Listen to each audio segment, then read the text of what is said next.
तुम्हारी दोनों भौहों के बीच एक ऐसा अनूठा बिंदु है जहां तीन महाशक्तियां, तीन आंतरिक नदियां आकर मिलती हैं।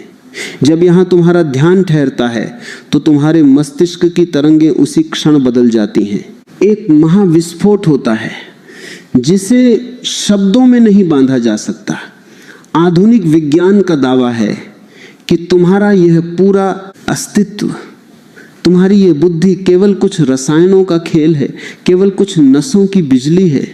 पर क्या तुम सचमुच केवल इतने ही हो? क्या तुम्हारी इस हाड़ मांस की दीवार के पीछे कुछ और नहीं छुपा है? एक अत्यंत प्राचीन परम गुप्त सत्य कहता है कि तुम्हारे इस चेहरे के ठीक पीछे, तुम्हारी आंखों के समानांतर एक ऐसा गुप्त किला है, एक ऐसा संगम है जहां सदियों का रहस्य सोया पड़ा है।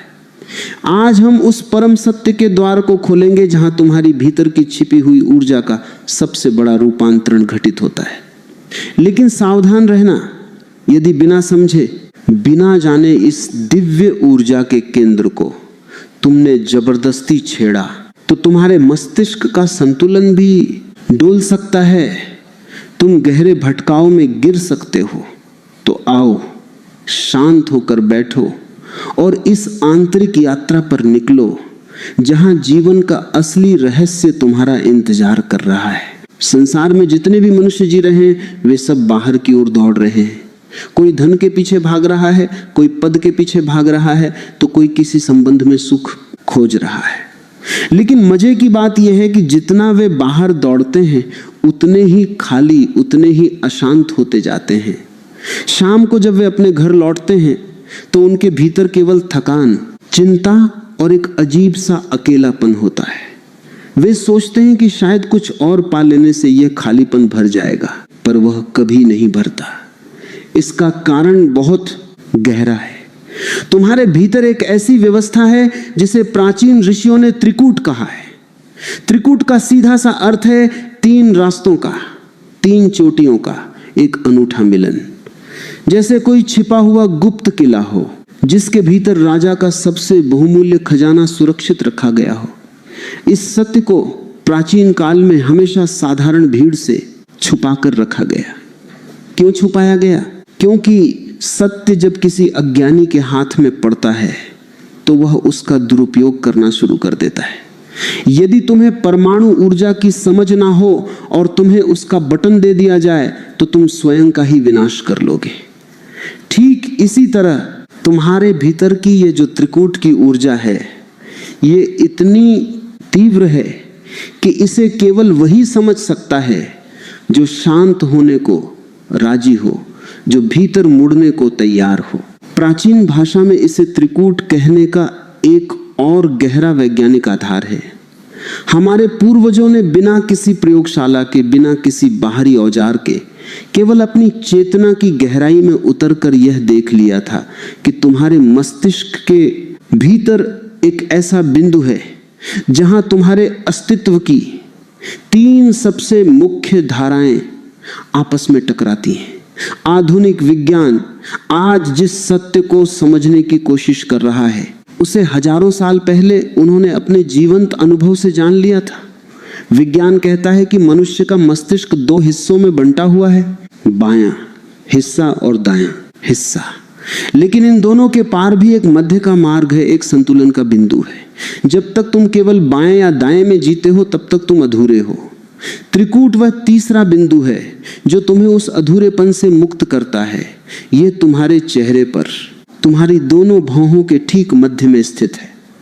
जब तुम अपनी आंखें बंद करके बहुत शांति से इस स्थान पर अपनी अंतर्दृष्टि को लाते हो तो तुम्हें वहां एक खिंचाव महसूस होने लगता है। यह बिंदु कोई काल्पनिक चीज नहीं है, यह तुम्हारे हाड़ मांस के शरीर के भीतर एक परम वास्तविक केंद्र है।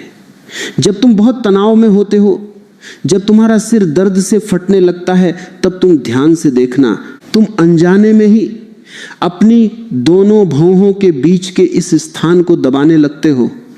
तुम्हारी उंगलियां अपने आप वहां चली जाती हैं। क्यों? क्योंकि तुम्हारे भीतर का जो अंतर्निहित विज्ञान है वह जानता है कि यहीं से तुम्हें शांति मिल सकती है। यही वह कुंजी है जो तुम्हारे मस्तिष्क की सारी उथल पुथल को शांत कर सकती है। इसे प्राचीन कथाओं में शिव का तीसरा नेत्र भी कहा गया है। तीसरे नेत्र का यह अर्थ नहीं है कि तुम्हारे माथे पर कोई शारीरिक आंख फूट पड़ेगी।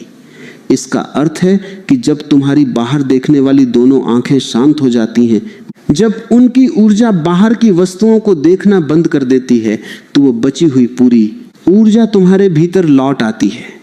जैसे कोई बहती हुई नदी अचानक मुड़कर अपने उद्गम की तरफ बहने लगे।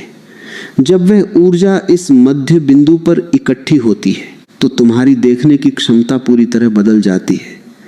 तुम केवल वही नहीं देखते जो बाहर दिखाई दे रहा है, बल्कि तुम वह भी देख पाते हो जो सदा से छिपा हुआ था। चलो इसे रोजमर्रा की जिंदगी के एक सीधे उदाहरण से समझते हैं। एक आदमी है जो दिन रात काम करता है, व्यापार की चिंता में डूबा रहता है। उसके पास सब कुछ है, सुंदर घर है, गाड़ियां हैं, समाज में प्रतिष्ठा है। पर जब वह रात को सोने जाता है तो उसका मस्तिष्क विचारों के एक ऐसे तूफान से घिरा रहता है जिसे वह चाहकर भी रोक नहीं पाता। वह करवटें बदलता रहता है, दवाइयां लेता है, पर उसके भीतर की वह शांति कहीं खो गई है। वह अपनी पत्नी पर चिल्लाता है, अपने बच्चों पर गुस्सा करता है और बाद में खुद ही पछताता है। उसकी समस्या क्या है? उसकी समस्या यह है कि उसके मस्तिष्क की ऊर्जा पूरी तरह से बाहरी दुनिया के थपेड़ों में उलझ गई है।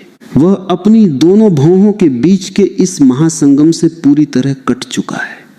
यदि वह केवल कुछ मिनट के लिए शांत होकर बैठना सीख जाए और अपनी बिखरती हुई ऊर्जा को समेटकर इस त्रिकूट बिंदु पर लाना शुरू कर दे तो चमत्कार घटित होने लगेगा। आधुनिक चिकित्सा विज्ञान और शरीर विज्ञान जब मनुष्य के मस्तिष्क की गहराई में उतरते हैं तो वे एक बहुत ही अनूठी संरचना पाते हैं जिसे वे ऑप्टिक नर्व चियाज्म कहते हैं। ये वह स्थान है जहां तुम्हारी दोनों आंखों से निकलने वाली नसें, जो दृश्यों के संकेतों को मस्तिष्क तक ले जाती हैं, एक दूसरे को पार करती हैं, एक दूसरे से मिलती हैं। यह मिलन का बिंदु तुम्हारे माथे के पीछे तुम्हारी दोनों भौहों के ठीक सीध में गहराई में स्थित होता है। देखो कितना गहरा मेल है, जिसे प्राचीन ऋषियों ने आंतरिक ऊर्जा के मिलन का स्थान कहा। आधुनिक विज्ञान भी ठीक उसी स्थान पर तुम्हारी दोनों आंखों की नसों का मिलन बिंदु पाता है।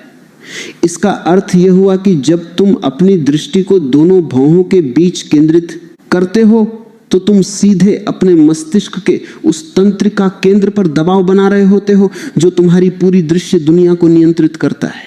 जैसे ही इस बिंदु पर तुम्हारी चेतना का दबाव पड़ता है, तुम्हारे मस्तिष्क के भीतर की तरंगें एक अभूतपूर्व परिवर्तन से गुजरती हैं। आमतौर पर जब तुम जाग रहे होते हो, सोच रहे होते हो, योजनाएं बना रहे होते हो, तब तुम्हारा मस्तिष्क बीटा तरंगों की स्थिति में होता है। ये तरंगें बहुत तेज और अशांत होती हैं। ये तुम्हें हमेशा सक्रिय रखती हैं, पर साथ ही तनाव और थकान भी पैदा करती हैं। लेकिन जैसे ही तुम्हारा ध्यान इस त्रिकूट बिंदु पर, इस संगम पर ठहरना शुरू होता है, वैसे ही जादुई रूप से यह बीटा तरंगें शांत होने लगती हैं और तुम्हारा मस्तिष्क अल्फा तरंगों के क्षेत्र में प्रवेश कर जाता है। अल्फा तरंगें वह स्थिति हैं जहां तुम पूरी तरह से सजग होते हो, पर तुम्हारे भीतर एक परम शांति, एक गहरा विश्राम छा जाता है।